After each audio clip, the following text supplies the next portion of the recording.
Hello everyone, welcome back to my YouTube channel economics by Renu. आज हम trade unions का topic देखेंगे, मतलब उसके मीनिंग्स क्या क्या हैं, उसका ऑब्जेक्टिव क्या है और अभी कौन से एक्ट रेगुलेशन में चल रहे हैं टू प्रोटेक्ट देयर राइट्स। तो ट्रेड यूनियन होता क्या है? तो ये एक ऐसा कॉम्बिनेशन है जिसके अंदर एक परमानेंट फॉर्म में किसी रिलेशन को रेगुलेट करने की कोशिश की जाती है। अब रेगुलेशन किसका हो रहा है? वर्कमैन और एम्प्लॉयर्स का हो रहा है, ताकि जो भी एम्प्लॉयर्स है उनके राइट को प्रोटेक्ट किया जा सके। किसके अंडर में कोई ट्रेड हो रहा है तब, या फिर कोई बिजनेस चल रहा है तब। तो ये पूरी कोशिश करते हैं कि वर्कमैन के ऊपर कोई भी इलीगल इम्पोजिशंस ना हो, या फिर उसके साथ में डिस्क्रिमिनेशन का बिहेवियर ना हो। उसके लिए ट्रेड यूनियन बनाए जाते हैं ताकि राइट्स को प्रोटेक्ट किया जा सके। तो trade unions are form to protect and promote the interest of their members. अब मेंबर्स कौन होंगे? वही कि जितने भी एम्प्लॉयर्स काम कर रहे हैं, वर्कर्स काम कर रहे हैं, उन सबका मिला के एक ट्रेड यूनियन बनता है। तो उनके जो राइट्स उनको प्रोटेक्ट करता है और उनके इंटरेस्ट को प्रमोट करता है। तो उसका बेसिक फंक्शन क्या है, या फिर हम कह सकते हैं प्राइमरी फंक्शन क्या है, कि जितने भी वर्कर्स हैं उनके इंटरेस्ट को प्रोटेक्ट करना। किसके अगेंस्ट में? जितने भी अनफेयर लेबर प्रैक्टिसेस कंडक्ट किए जाते हैं बाय द एम्प्लॉयर्स के द्वारा, उसको प्रोटेक्ट करना। फिर trade union is an association either of employees और ऑफ एम्प्लॉयर्स और of independent workers. Trade union कोई भी एक एसोसिएशन हो सकता है, उसके अंदर एम्प्लॉयज़ और एम्प्लॉयर्स दोनों हो सकते हैं, या फिर कोई ऐसा वर्कर जो किसी के अंडर में काम नहीं करता है, इंडिपेंडेंटली काम करता है। ये एक परमानेंट फॉर्मेशन होता है, यानी कि टेम्पररी या कैजुअल कॉम्बिनेशन नहीं होता है वर्कर्स का। एक बार कोई ट्रेड यूनियन बना लेता है तो वो लंबे टाइम तक चलता है। ये किसके लिए होता है फॉर्म? ताकि कोई इकोनॉमिक सोशल बेनिफिट्स मेंबर्स को दिए जा सकें। जो भी उसके मेंबर्स है, अगर कोई प्रॉब्लम फेस कर रहा है तो उनको वो हक दिया जा सके, उसके ऊपर उनके लिए काम किया जाता है। ये एक कलेक्टिव स्ट्रेंथ की तरह काम करता है, like a sort of insurance है। जितने भी वर्कर्स हैं, जितने भी मेंबर्स हैं, उसके अंदर किसके अगेंस्ट में काम करने के लिए? अगर कोई एम्प्लॉयर, यानी कि जिसने आपको हायर किया है, वो किसी वर्कर के अगेंस्ट इरेशनल, आर्बिट्री या फिर इलीगल एक्शंस कैरी आउट करता है, उसके अगेंस्ट खड़े होने का दम रखती है कौन? Trade union. फिर उसके आपस में जो मेंबर्स हैं वो अपने जो भी फीलिंग्स है वो एक्सप्रेस कर सकते हैं खुल के। अगर उनके साथ कोई मिसडीड हो रही है तो वो आराम से बता सकते हैं। तो इसलिए बोलते हैं कि ये कलेक्टिव कॉम्बिनेशन होता है। 2002 में मिनिस्ट्री ऑफ लेबर ने एक सर्वे कंडक्ट किया था, जिसके अंदर पता लगाया गया था कि ट्रेड यूनियन में एक्चुअल मेंबरशिप कितनी है। तो वो कैरी आउट करके कितनी आई? 2,46,01,589 मेंबर्स। और 2008 के अकॉर्डिंग उनको ये पता चला कि 11 central trade union organisation exist करती है इंडिया के अंदर। उसके बाद हम देख लेते हैं कि कुछ सेंट्रल ट्रेड यूनियन कौन कौन से हैं। सेंट्रल ट्रेड यूनियन यानी कि ये ऑल इंडिया लेवल पे रेगुलेट करते हैं।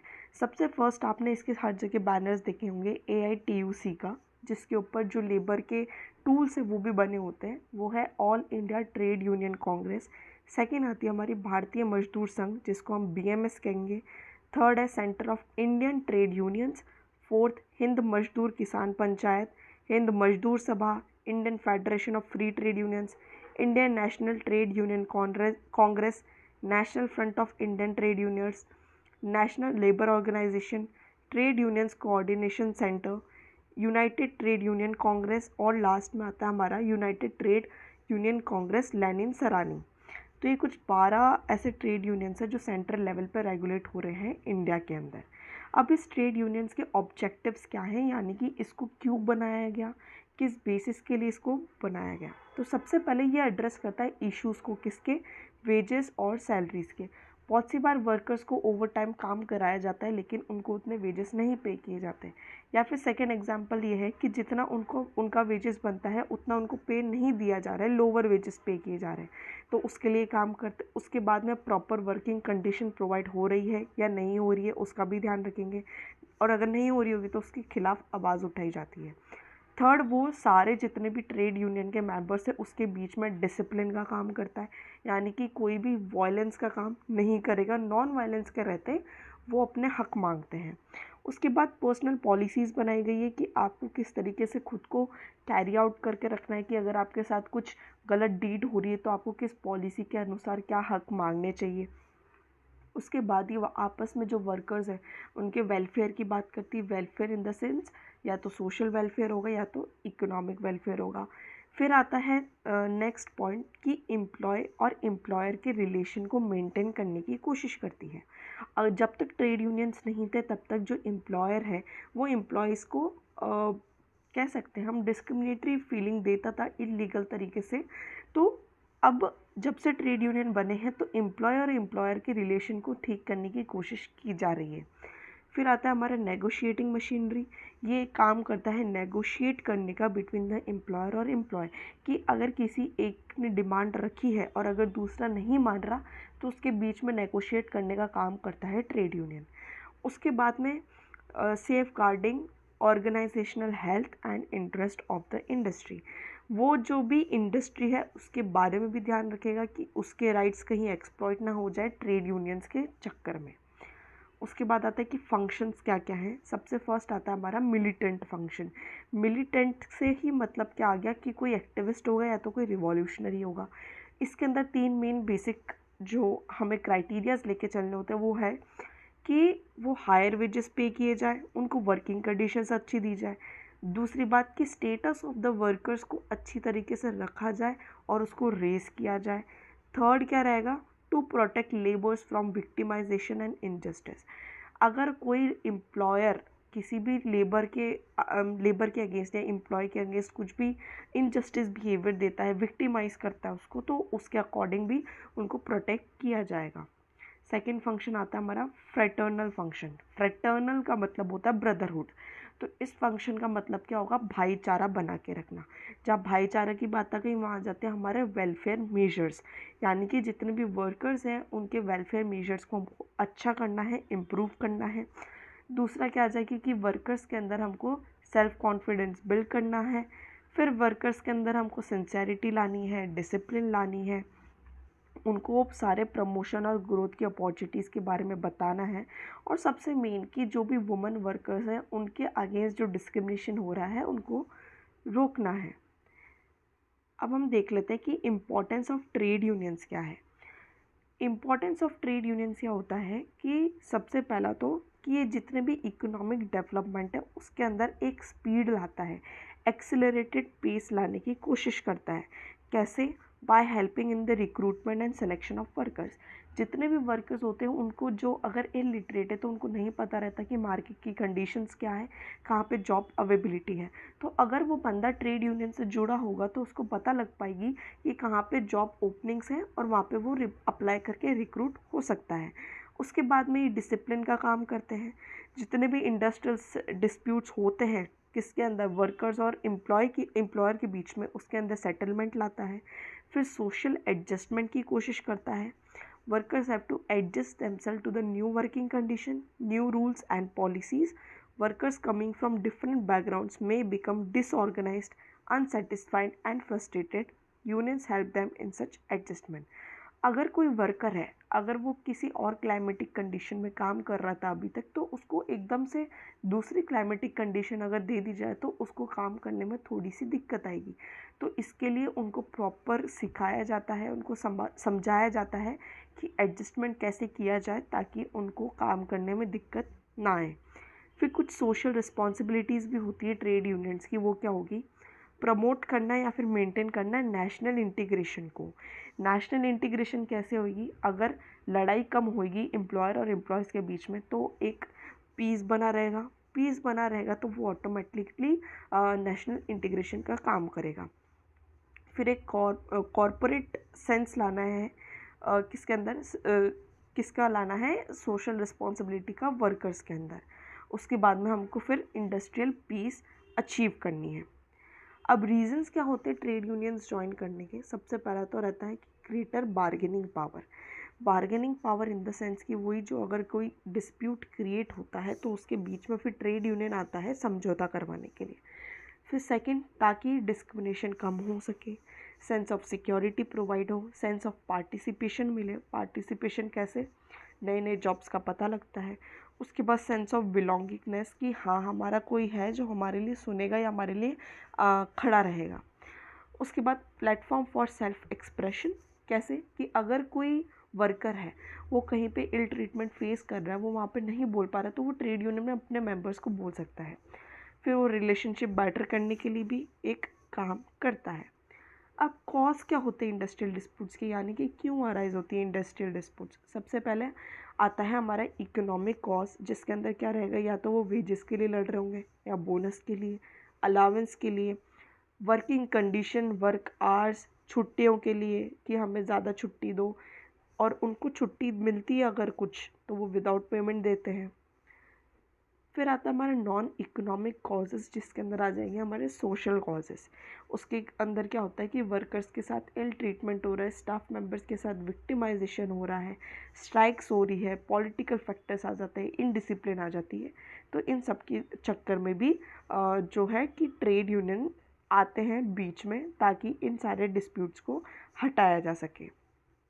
उसके बाद कुछ एक्ट्स बने हुए हैं इंडिया के अंदर टू प्रोटेक्ट देयर राइट्स। तो सबसे पहला हमारा ट्रेड यूनियन एक्ट 1926। इसका इंट्रो में क्या है कि 1926 के अंदर फॉर्मुलेट किया गया था इंडियन ट्रेड यूनियन एक्ट, जो कि इन्फोर्स हुआ 1 जून 1927 से। ये पास क्यों किया गया था? To provide for the registration of trade unions with a view to render lawful association of workers.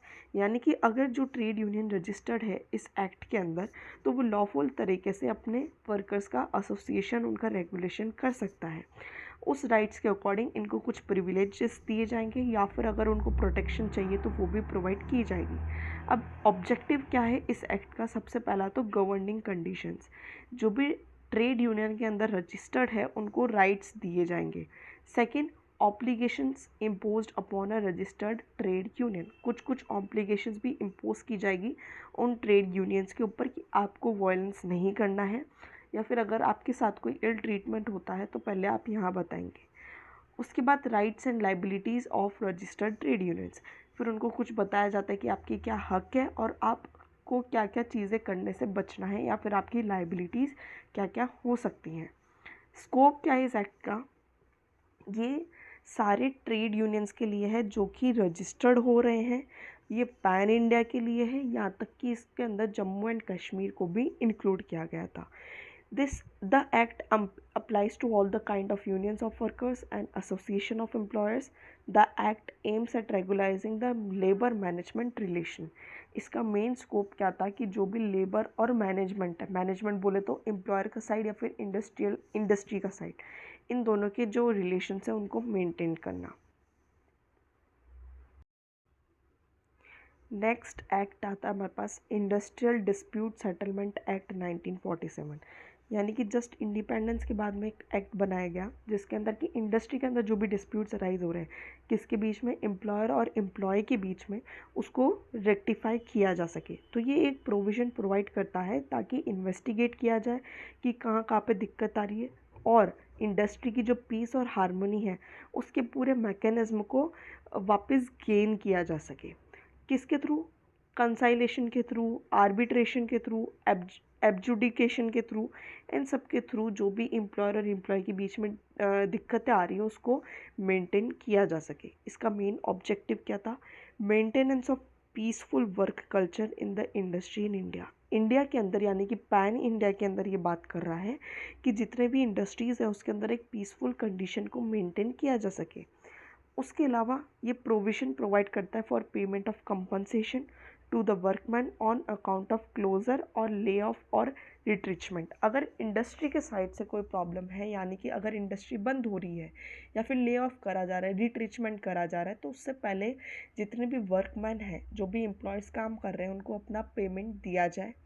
उसके बाद में ये एक ऐसा प्रोसीजर है जिसके अंदर कि गवर्नमेंट की प्रायर परमिशन के बिना वो कोई ले ऑफ नहीं कर सकते या फिर रिट्रेंच नहीं कर सकते किसी भी वर्कर का।